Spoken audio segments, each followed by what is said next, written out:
These heat pumps are made in the USA and are sold throughout North and South America.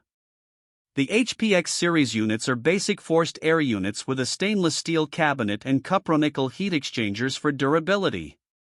They have stainless steel insulated drain pans to eliminate leaks from corrosion and sweating and offer many options including a desuperheater for domestic hot water production.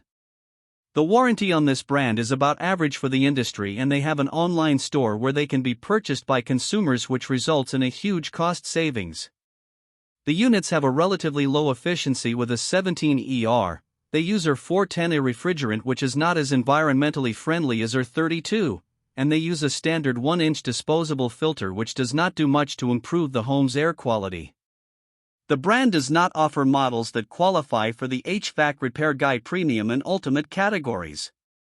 This brand receives an overall 3-star budget pick rating from HvacRepairGuy.